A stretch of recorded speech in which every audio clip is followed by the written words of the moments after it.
So you have a manager? I have an agent. An agent. And for me, an agent is different than a manager. A manager theoretically manages your career and makes those kinds of career directional choices for you. Do you want to work at this club, or do you want to work at this festival? I have an agent, and her job is to, with me, make sure I get a fee that I think I'm worth, not manage my career. So she books the gigs? She books the gigs after we consult on whether I want to do it or not. So she brings you the opportunities that come your way, and you decide if you want to focus on it? Well,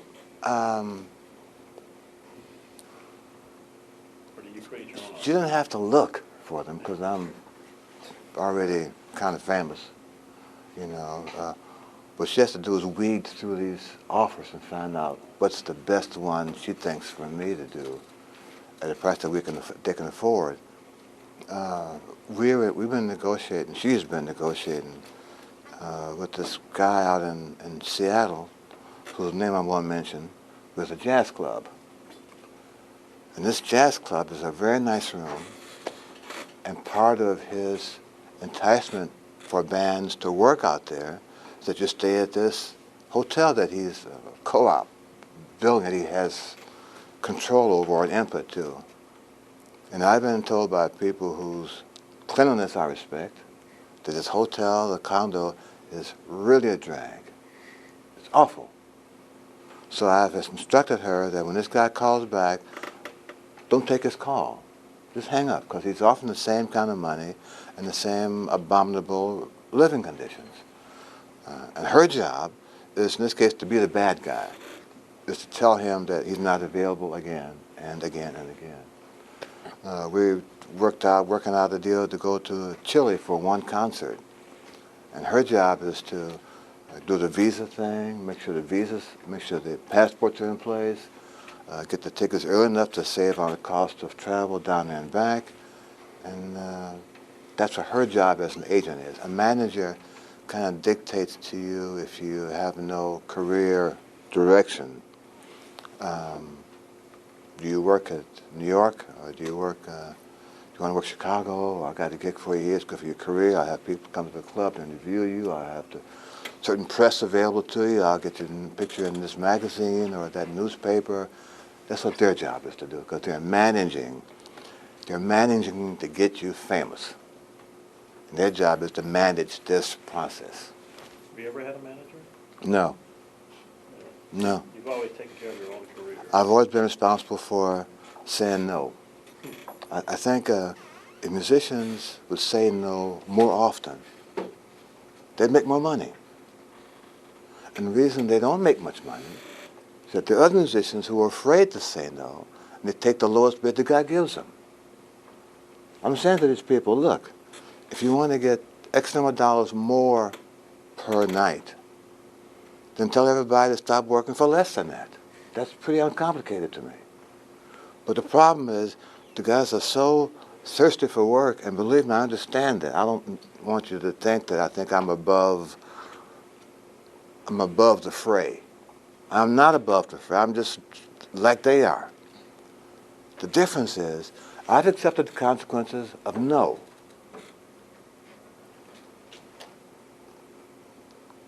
That means no work at this club, no recording with this guy, no concert tour with this manager.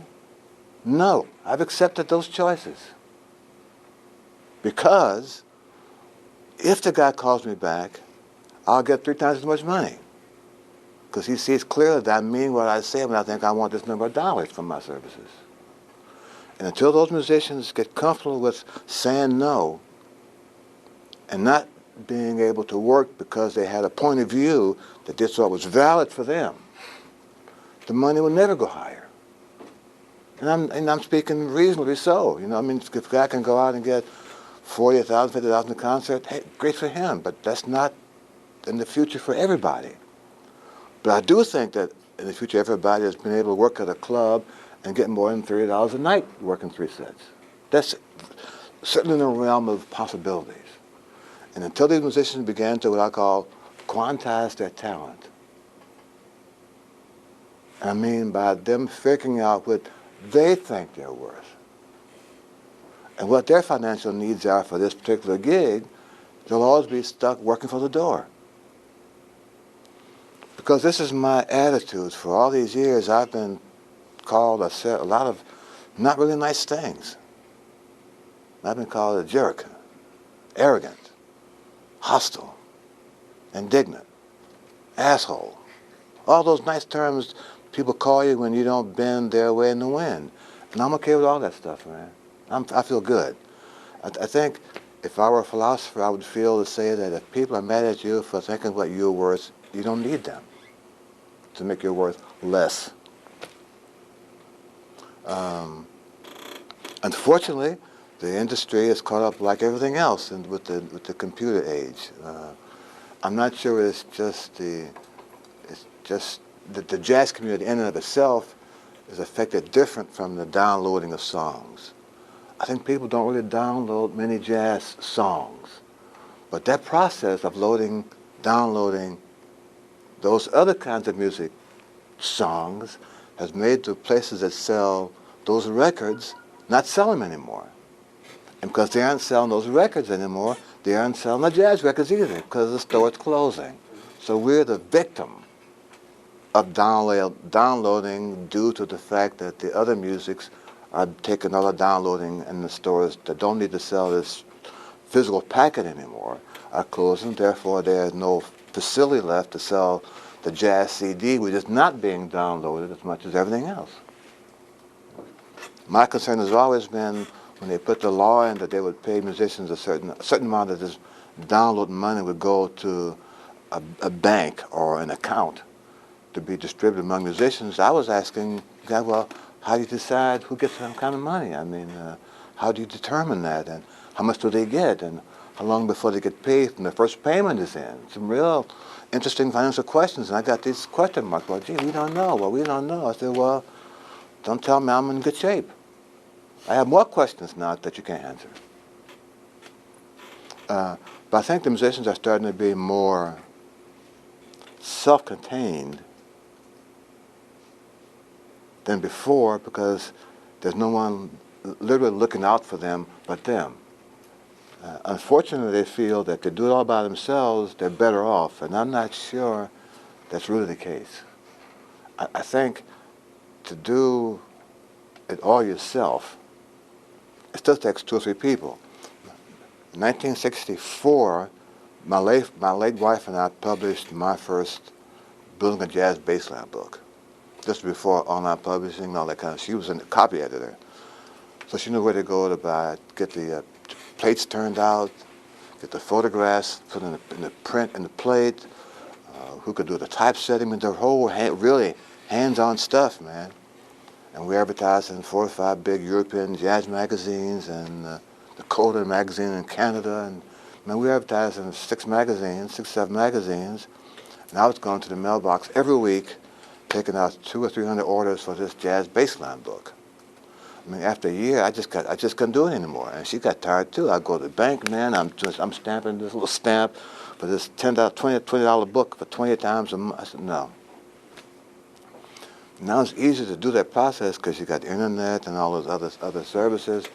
But man, I wouldn't do that again. I'll let somebody else publish the book, man. Okay, I only get whatever it is, but geez, I can sleep at night. I'm not worrying about the ink on my fingertips, man. I'm not going to the post office and all that stuff. I don't have to hire a secretary. Just send me the bill and the statement, you know. A lot of them are publishing their own records. They make their own CD at home, actually.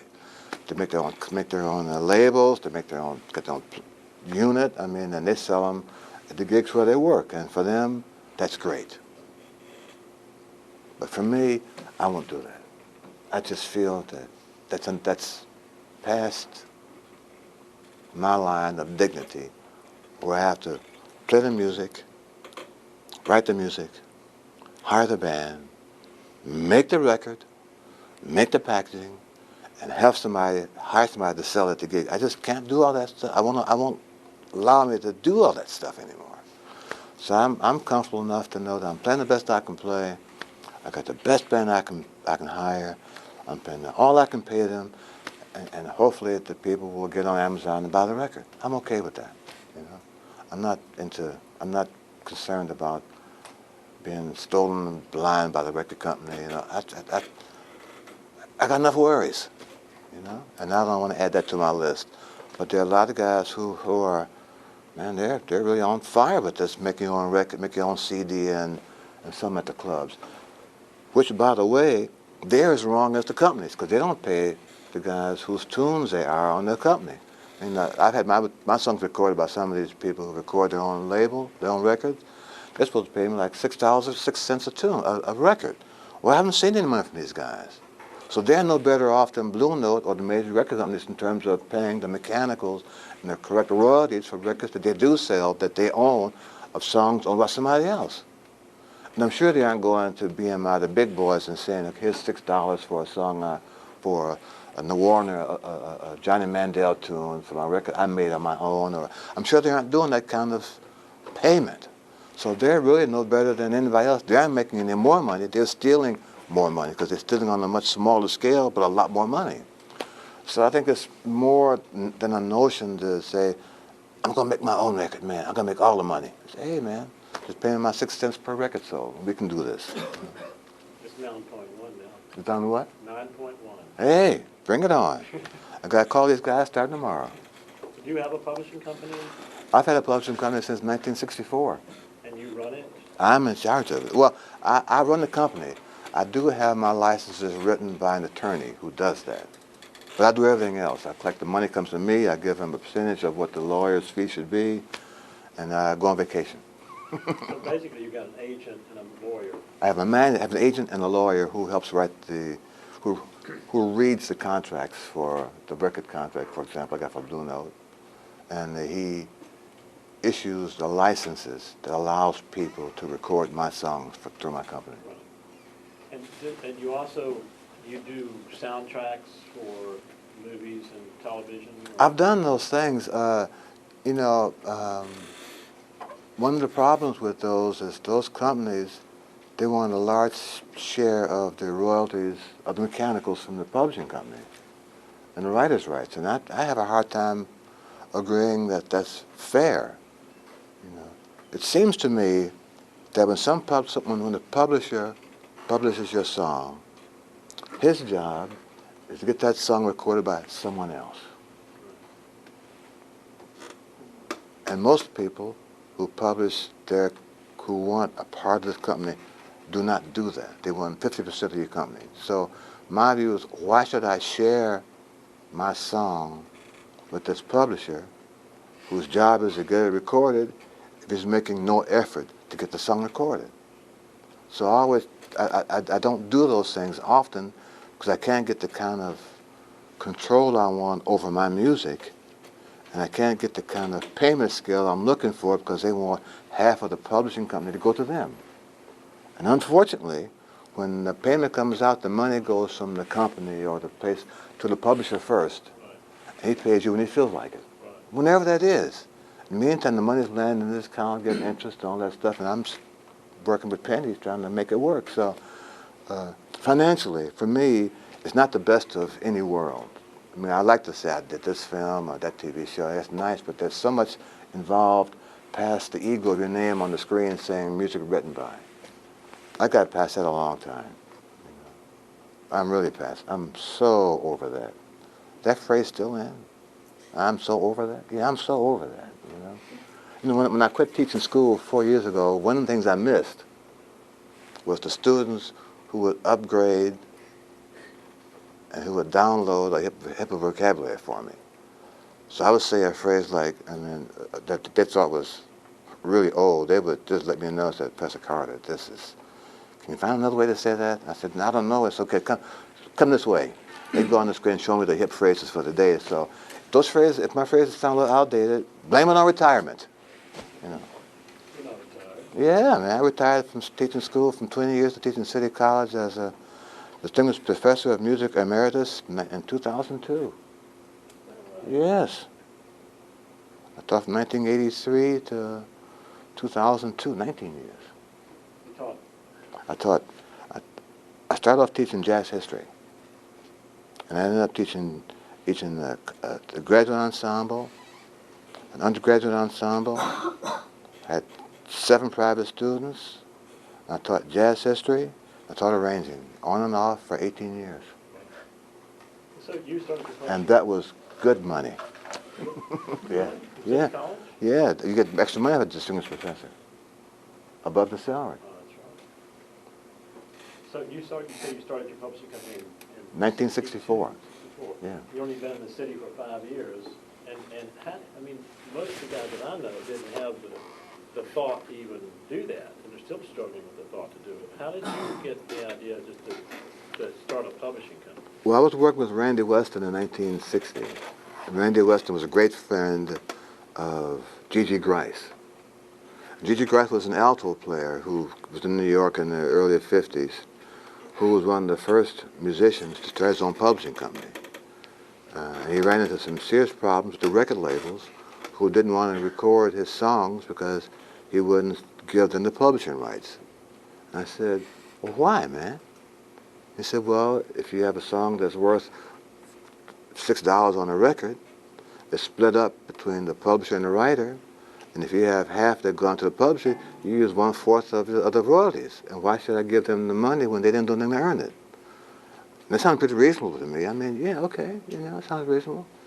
And then Randy Weston was the second person I knew of who had his own publishing company. And Horace Silver was another one who had his own company. I don't know anyone who has ever recorded one of Horace's songs that Horace didn't have the publishing rights. I mean, Horace Silver controls his entire catalog. Horace has made about 25 CD LPs. And on those LPs, there's at least 10 songs. It's almost 350 songs of an active catalog that Horace Silver owns every publishing and royalty right to. And that's really amazing. Well, they say the money's in the publish. Absolutely. Absolutely. I mean, when you see these guys, when you see these rap records with the titles here, and you have these 8 or 9 co-writers. Right. Some record sells 1 million copies. These co-writers who get publishing rights, they share in that million selling record because they're one of the writers of this. So they get 1/7 of this song, or 1/5 of this song as a co-publisher and co-writer. Have you ever been sampled? Yeah, my sons who are into the sampling type music, when it was really fashionable, when it was really hot, Dr. Dre and Black Sheep and all those bands, I would get phone calls and say, "Hey, Dad," I said, "What? You waking me up? What? I just heard this record on the radio and it sounds like you. Just check it out." So there's a company in New York whose job was to check out this sampling. And I said, look, I joined them for a minute. So I got this call, and I think this song, which is the title, I think they're sampling a bass line from this record I made, and I'm not getting paid. Can you check on it for me?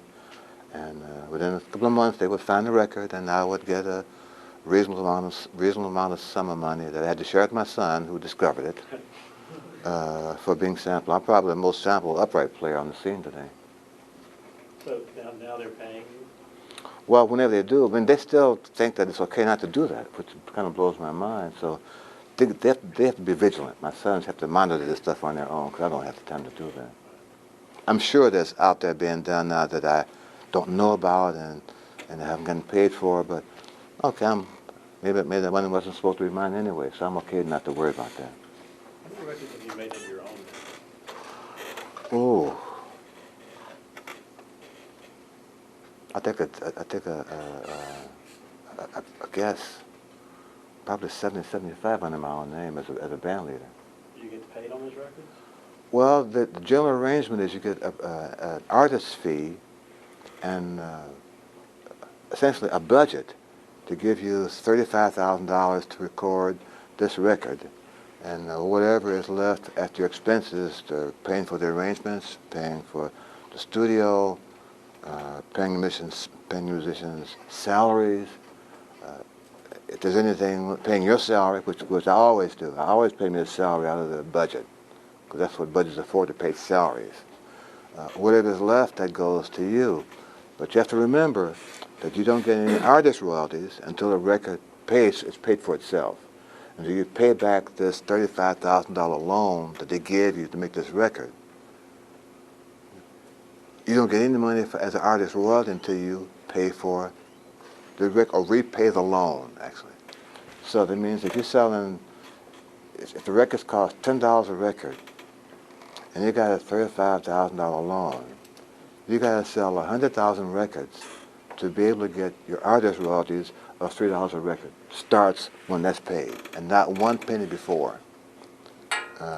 Japanese people are very accurate when they send me my statements. I see all that. I see the advances I got. I see how many records I got sold, how many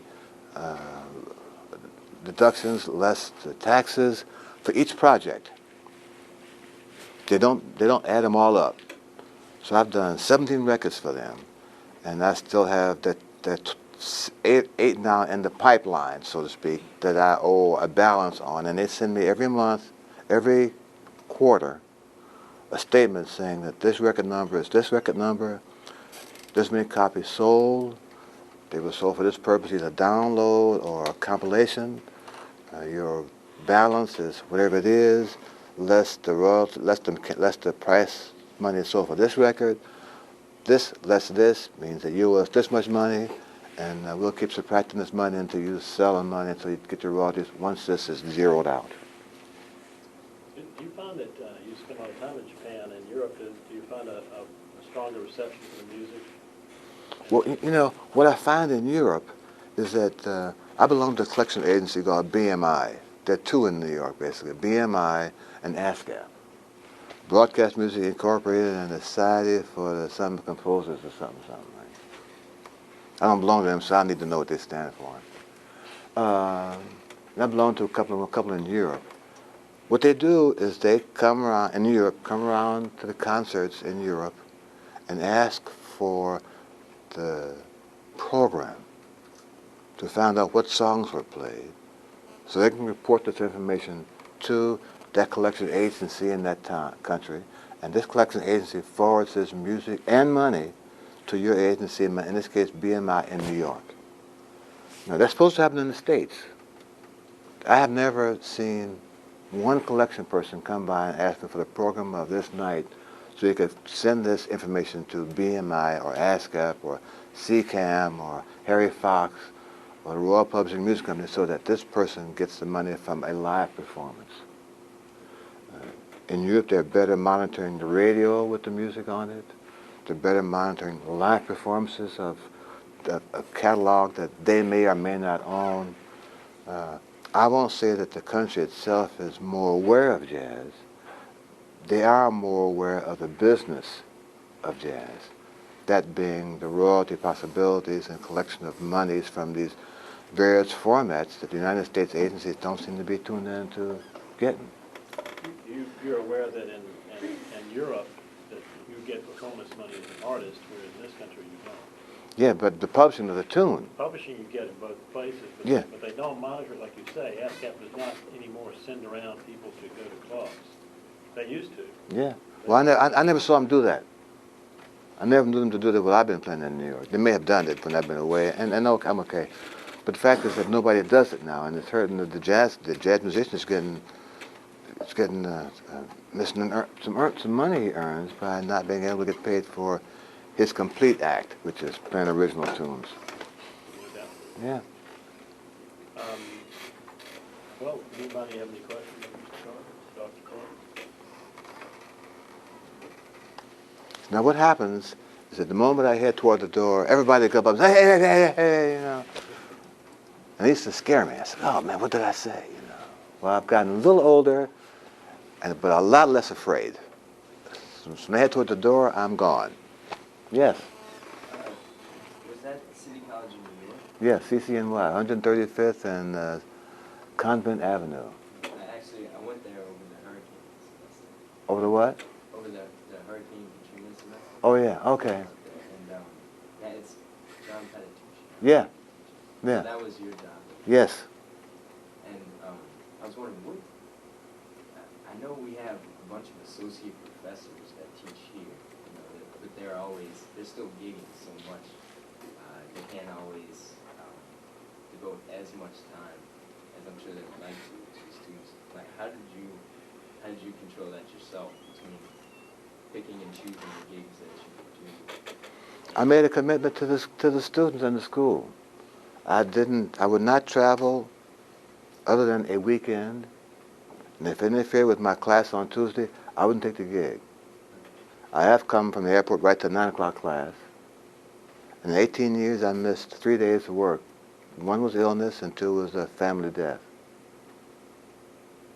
And I think that one of the built-in failures, if you will, that schools allow themselves to have is hiring a jazz faculty and not insist that they teach a minimum amount of classes for this salary. You know, jazz players think that the school is a way state. They're just passing through. So they're just as comfortable to go out of town on a 4-week tour in the middle of the semester as not. Well, I'm not comfortable to do that. I was not comfortable to do that. And I would not do that. And I did not do that. Because I was committed to these guys who came to study with me, as well as the classes I was responsible for. And I didn't feel that I could turn these students over to someone else who didn't feel that way about composition as I felt, or didn't feel the same way about theory, or didn't feel that same dedication about teaching the bass a certain fashion. I just felt that I owed these people. And I owed them to the extent that I would not go on a town with a big tour if it meant missing classes. I just couldn't do that. And I did not do that for 18 years. And I feel good. I just feel sorry for the students who sign up for a situation and due to the teacher's unavailability for a tour, they're not getting what they're asked to get. And that bothers me terribly. Don't do that, please. Well, you know, of the things I don't like, that's number 1, 2, and 3. Yes. Yeah, you know, got to do this, you know. What about chewing on it? That doesn't bother me. You know, but this, man, the guys, they just ladies that sit there, man, they do this, and they're, you go to the computer. Boy, I can't do that. I've gotten off of I've gotten off on the 20th floor rather than go down to the first floor to hear this person crack the knuckles. I'll wait for the next elevator for however long it takes to get out of that sound, because the elevator is small and people are close together, and this person is doing like they're going to town. Like, I'm out, please, out, anywhere. I don't care what it is. Where you going? Want? You know, it's a 20. I'll get out here. I'm okay with that. You know.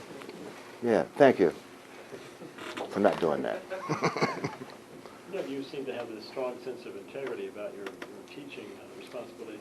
I'm sure you bring that same sense to the live performance stage. Could you talk about that a second? What you look for, what you demand in your band, and what your responsibility is in performance? Well, one of the things that the bass players are facing right now is the fact that airlines are making it difficult to get the bass inside the cargo hold by excessive charging of overweight, oversized, and excess baggage charges, or the plane size has been changed from the time the reservations were made, and the bass with its trunk won't fit inside the plane, inside the hold for the luggage. So they make it difficult for us to travel with our own instruments. And the dilemma I have is I've always felt that I was hired because of what I do, you know, because of how I play, and because of the sound that's associated with my name. And I've always felt uncomfortable when I was offered the opportunity to not take my bass for whatever reason the guy offered it. You know, it's too far away, or it's, you know, travel is inconvenient, you know. And I've always said no, because I just didn't feel comfortable to do that. You know. Well, I'm having to change my view a little bit, because the airlines are making it so expensive to travel with the bass. When they allow you to get the bass inside the plane, that I'm having to rethink my position on that. Given that musical position, one of the things I expect from the band are honesty. And I expect integrity. And I expect them to go out every night and do as I do, try to play their brains out every night. And I expect them to feel free enough to ask to bring their library to the band for it to try to be played if we can work it out. And I expect them to take my direction. If I say this is too fast or too slow, I don't have to explain to them why that is. at the sense that they will trust my sense of judgment. If I say this song is out of the library or it's back in, that's what it is. I'm real pleased to say that for as long as I've had a band, about 20 years, not once has a guy in my bands, because I have 3 actually, called me and say, how much is this gig paying? And that's, for me, a real important view of me, because that reflects directly on my honesty and the fact that I'm going to pay them as much as the band budget will allow. You know? It's integrity. That they know that we got one concert here and one there, or if we go into a bonus where we get paid extra because we fill the house past a certain amount of money, or the budget, we recorded the record and we had X amount of $1,000 left over the budget, they know that I'm going to give it to them because it's theirs. They worked like I did. So when they don't ask me how much is gig paying in Boston, I feel great because I know that they trust that whatever it is, it's going to be fair and square with them. Occasionally, when I had certain band members, they thought that, I have the band dress up, if you see the quartet or trio or nonet, and we wear nice shirts and ties and great suits. And I've had occasionally a band member tell me that he didn't care for the ties I happened to buy, And I'm okay with that kind of disagreement because everybody's taste is different. But I said, okay, if you don't like this tie I bought that we have, buy one that you like better. However, it must cost $105. However, it must cost $105. However, it must cost $105. And each time I said that, the tie looked better and better to him. So, you have to find a way to allow them to express their point of view and trust that when you come back with a counter offer or a statement that's contrary to their view, that you don't have to worry about ducking, that it's okay because you present it in an adult and a mature fashion. That's all you can hope for. Your responsibility that you feel to your music and to your musicians, is that the same responsibility you feel to your audience? If you do that, you've done that. Well, I think my first responsibility is to try to play what I hear on the bass. That's my first responsibility. And I hope you don't think that's a selfish view. But I can only give you what I think I hear. And my first job is to try to make what I hear in here audible for you right here. That's the first thing I think about. That's like number 1. And 2 would be, have I got the right personnel to make the music I think I hear a viable musical alternative to the people who come to hear this band? Have I got the right guys to play this music? And I have made some choices that I didn't have the right guys. And I had to let them go because they weren't in the same area code, so to speak. I'm dialing like 212 and they tell me 201. I said, wait a minute, man, it's the wrong one, And that'd be number 2A. And 2B would be, can I get this band to make the audience respond differently than they're doing now? And what does that take? They may take me in the middle of the band program to reorder the songs as we plan them. Or it may mean this song, there's no piano solo because the audience is not really digging him, or they're not digging the tune, Or it may mean making the 4th song that I would have played at a modest speed, played faster because the audience is kind of, they're not with us so far. So my order of importance is me first, 1, the band 2, and the audience 2A.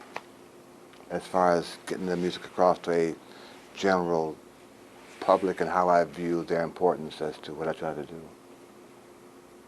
I have a question. Yes. Your tie story makes me wonder about your observations about student performers over the years and their approach to stage presence. Have you ever had to have a conversation with groups or individuals about being too casual on stage for a performance? Absolutely. Or do you think that it should be lowbrow enough to be comfortable? No, no, lowbrow. Is that like this? No, Well, there's been a lot of conversation about classical concerts, for example. Can you wear jeans to an orchestra concert? Is this meant for everyday man? yeah, well, Or is it highbrow still? And I'm seeing students take the casual road okay. performing. Well, you know, when I leave my house to go to a concert, I'm leaving to go to work. That's how I view myself. And I don't think that most jobs that are hiring African Americans, you can go to work looking any way other than presumably in a suit and tie. When you have 3 or 4 guys on the stage with the same generally dark suit, white shirt, and a gray tie, the audience is put on notice that these guys are serious. And it stuns them to see these jazz musicians who are dressed in this fashion. Now, when I was teaching school, I would tell the band, on September 3rd, first day of school, we have a concert in November. November. So you got 3 months to get a dark suit and a shirt and tie. If you can't have one by then, you can't play the concert. Mr. Carter, you serious? Yeah. Mr. Carter, do you mean that? Yes. And I've had to do that. I've had to tell young men, look, we talked about this in September. And I made myself available to, whatever you needed to make this right with me. I was comfortable to do that for you. But no, not you. You think it's okay to come here with shorts on and gym shoes? But no, man, it's not okay. See ya. Bye. Don't come back. I think that young people how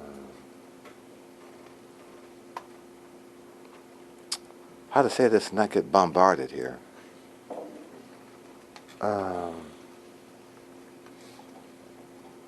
They haven't learned how to really define casual. For some of them, casual is wearing sneakers. Some of them, casual is wearing sandals. Some is wearing. Well, for me, casual is wearing a great suit with a white shirt with a great tie. That's casual for me. Formal is a tuxedo with a black tie and a white shirt. I think that once they get out of this, thank God it's Friday mentality, a suit's really okay. And they're starting to find out as they look for a job that how they dress in class is not okay to look for a job. But I think the classical world, they're so concerned about losing their elderly audience who bought the subscription series in 1940 and have passed it along to the generation. Generations are getting older and older now. So they're concerned about getting an audience. And they see their way to get an audience is to begin to dress like that audience. And I'm trying to say dress down. I'm trying to avoid that. But dress to their audience. And they see the audience as being kids like you. Okay. Well, so do I. But I'm not going to dress down to your level just so you come see me play. I'd rather have you come wear a suit to see me play. That's my zone. We could do this all day. But just to say I'm not pleasant to you if you dress like you guys are comfortably dressed right now. Comfortably dressed, But I think for me to present me in a fashion that's comfortable for the music I represent, that's a whole nother vibe for these young people. So know that how seriously I treat this performance for them. Number 2A on my list of things, And I've had musicians tell me, well, I don't wear suits anymore. Well, okay, I won't call you. See you. And I've had people in Europe think that because we're wearing these suits, we look kind of like military.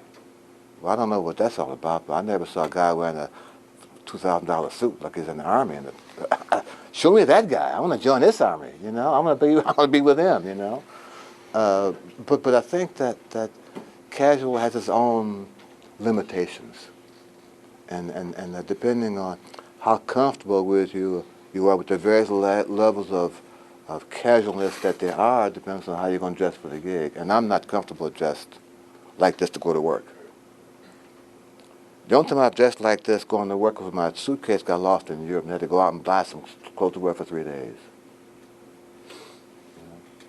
I'm pretty casual now, but when I'm on a bandstand, I'm kind of tied up, tie a nice tie, nice shirt, Okay? Yes. Any other questions? Jonathan, you asleep? Yeah. Somebody wake up Jonathan. Push Jonathan. Jonathan, wake up. Don't Done. need to get some bits. Yes. What made you start playing bass at 18?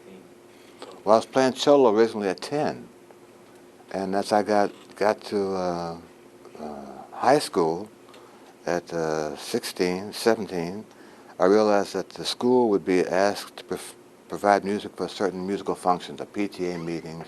You know what PTA is? Yeah, you're not that old yet. You're still into that, just beginning the shave zone. Okay, those kind of social, educational functions. And I noticed that they were hiring the orchestra, but they weren't hiring me. And I thought it was because I was African American. Because I knew I played good as those other guys, man. And this went on for a year, man, 2 semesters. And then the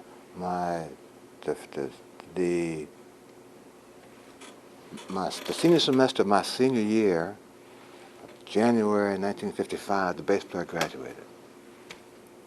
So I said, aha, the light bulb went on. Okay, now they have to have a bass player to play these functions. If I'm the only bass player there, then they will what? They'll have to call me. And they'll have one African American playing this music. That's how I started playing bass. Yes. Did you ever feel like you kind of got a late start, like playing at 18, like starting bass at 18 as opposed to maybe some other of your contemporaries? No. I think if there's an advantage for me, I'd learned how to practice early. But at 10, I learned what lessons were. I learned what the sacrifice was of paying for the lessons. I had learned these lessons of all these various types before I got 18. And I think, if anything, that was to my advantage as opposed to a guy who just starts studying at bass at 18. He's got to learn how to practice. He's got to learn to discipline himself to prepare the lessons every week. There's a whole lot of things he's got to do starting then. Well, I'd started that stuff 8 years before, so it was just not a part of a problem for me. No, I'm sorry. I'm glad I started when I did. Yes. I noticed yesterday at Forum you said when you did that compilation or you played with the Tribe Called Quest, Ice Cube actually, or Ice-T. Ice Cube. Ice-Tip. Q-Tip. Q-Tip. Yeah, sorry. Q-Tip. He actually called you, right? Yes. So like when you're taking these gigs, people are calling you all the time, not necessarily calling your agent? Call me, yes. Yes. And I'm always slightly embarrassed because these people know who I am, and I don't see me as being well known in too many fields other than the jazz community. That those guys, that Billy Idol would call me from London to do a record with him. You know Billy Idol? That he would call me from London. Or Paul Simon would want to buy my tickets to Muhammad Ali fight so I could make a record with him. Or Bette Midler, or people who are clearly not in the jazz community. That they know I exist. That just that embarrassed me to no end, man. I said, gee, this guy called me. Wow, check that out. Not turn back, no longer being pink and go to work, Yeah, it's man, I've been playing I worked a week with James Brown, man, playing upright bass in the string orchestra. Yeah, Camden, New York. A place called Latin Casino. So, it just kind of is where it trips me out. Is that old too? Jeez. Can I have a nice phrase here to get me out of this word I'm stuck with getting out of this paragraph? It just ticks me out that these people who are basically far from the jazz community know of my work and feel like I could help their project. I did something with Jefferson Airplane, Ray Slick. It was great, man. You know? Bobby Hebb, the guy who wrote Sunny, I made a record with him. So, I mean, these people that they know me, it just kind of scares me that the music is that's widespread, that I'm happy to be a part of, and they feel that I can help their project maybe be more successful than if I'm not on it. You know? It's great. Do you have something else that you want to accomplish in the next few years that you haven't done? You know, I just finished a trio record, and as I was finishing the record, finishing the process of writing the music, it occurred to me that I've made a lot of records under my name. And I've done some really wonderful records not under my name. And I think right now I don't have any musical projects to do that I haven't done before. I've played with singers, I've played with great horn players, I've played with great drummers. I mean, I can't ask for anything else to do that I haven't had the opportunity to do. What I look forward to doing is finding young bass players who are determined to be wonderful bass players and who are willing to trust my judgment in doing what I ask them to do so they get to that plateau of a wonderful bass player. That's what I'm looking for to do.